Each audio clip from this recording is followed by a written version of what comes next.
ผมเป็นคนหนึ่งที่ชอบออกไปเที่ยวครับแล้วก็ชอบเอาเรื่องราวที่ไปเที่ยวเนี่ยมาเล่าให้ทุกๆคนฟังและนี่ก็คือบันทึกการเดินทาง2อาทิตย์ของผมในประเทศไทย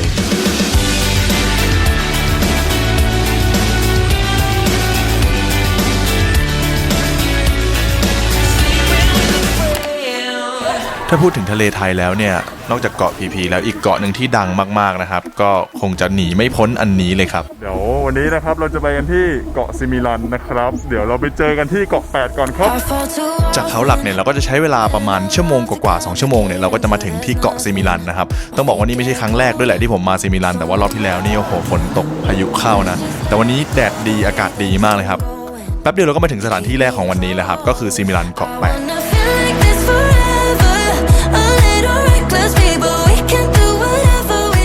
มาเที่ยวซิมิลันเกาะ8แบบแมสแมสเนี่ยเราก็ต้องขึ้นมาถ่ายรูปที่หินเรือใบเซลล็อกครับตรงนี้เดินขึ้นมาไม่ใกล้ไม่ไกลนะฮะแต่ว่าวิวที่ได้นี่คือคุ้มมากจริงๆเป็นยังไงไปดูกัน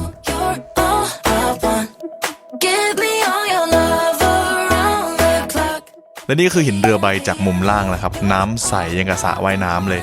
หินที่1ผ่านไปมาหินที่2นะครับอันนี้คือหินโดนัลด์ดักนะครับหรือว่าหินเกือกนั่นเองก็คือคนไทยเนี่ยเรียกว่าเกือกฝรั่งเรียกโดนัลด์ดักก็เหมือนไหมฮะคิดว่าเหมือนกันไหมแต่จริงเกาะ8เนี่ยมันก็ไม่ได้มีแค่หินกับน้ำนะครับทรายเนี่ยมันยังไม่ธรรมดาเลยครับทรายที่นี่โคตรละเอียดแบบละเอียดเหมือนแป้งอ่ะแบบบอกไม่ถูกเหมือน Coffee Mate ไม่ได้มีสปอนเซอร์นะเหมือน Coffee Mate แบบเต็มหาดไปหมดเลยคือมันละเอียดจริงๆครับทุกคนทรายมันจะแบบ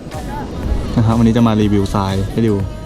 คือทรายมันจะแบบละเอียดมากบางคนจะแบบใสมากเกาะ8สวยขนาดนี้แล้วเกาะอื่นมันจะสวยขนาดไหนเดี๋ยวไปดูกันครับตอนนี้เราอยู่กันที่เกาะ4นะครับทุกคนก็เป็นเกาะที่สีน้ำทะเลสวยมากอีกแล้วนะครับสีมันจะเป็นสีเฉพาะตัวของเกาะซิมิลันกันเลยทีเดียวครับตอนนี้เรากำลังไปไหนกันครับตอนนี้นะครับผมทุกคนนะผมจากแฟนเพจบุ๊กเมเกอร์นะครับเรากำลังเดินทางไปที่บริเวณหาดหลังนะครับผมหรือว่าหาดเล็กนั่นเองนะครับผมเนาะเราจะเรียกกันว่าใหม่รอบนึงใช่ไหมเราทานข้าวกันมาเสร็จแล้วนะตอนนี้หมิงจะพาทุกคนนะครับผมเดินทางบริเวณที่หาดเล็กกันมันจะเรียกเป็นหาดลับที่อยู่ด้านหลังเนาะจะเดินทางทะลุจากหาดหน้าหาดเจ้าหญิงเนี่ยเข้าไปด้านหลังเราจะเรียกว่า Paradise Beach ครับผมซึ่งมันจะเดินผ่านเส้นทางศึกษาธรรมชาติกันตรงนี้ประมาณสัก500 เมตรโดยประมาณโอเคครับผมไปชมกันครับไปกันเลยคุณต้องวิ่งตามไหมก็หลายๆคนมาเกาะ4แต่จะไม่เคยมาตรงนี้นะครับอาจจะแค่กินข้าวแล้วก็ไปเลยแต่ครับผมตอนฟังหมิงพูดก็ไม่เอะใจเลยนะครับว่ามัน500 เมตรไปกับแมงโลนึงนะครับแต่เดินมาแล้วนะครับเดี๋ยวจะเดินไปถึงจนได้นะฮะผมอยากจะบอกเลยว่าตรงเนี้ยให้มานะครับมันสวยจริงๆครับมันเป็นหาด Paradise Beach สมชื่อจริงๆครับไปดูกัน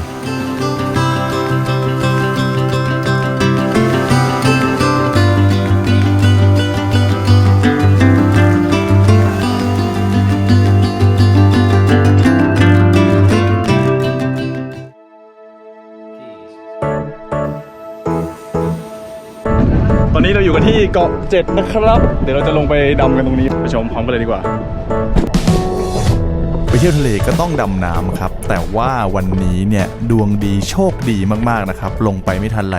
เราก็เจอกับแขกรับเชิญอีกแล้วนะครับเจ้าตัวนี้เขาว่าเป็นขาประจำของที่นี่เลยนะครับมาถึงก็ต้องเซลฟี่ทักทายลุงซะหน่อยฮะและนี่ก็คือเต่าตะหนุนั่นเองนะครับWords of mine, I always thought that I'd be fine with you. But ever since we crossed that line, got your green eyes in the back of my mind, it's true.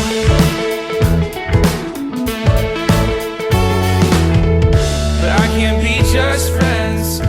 และทั้งหมดนี้ก็คือ1วันที่เกาะซิมิลันนะครับแล้วเจอกันใหม่ตอนหน้าวันนี้สวัสดีครับ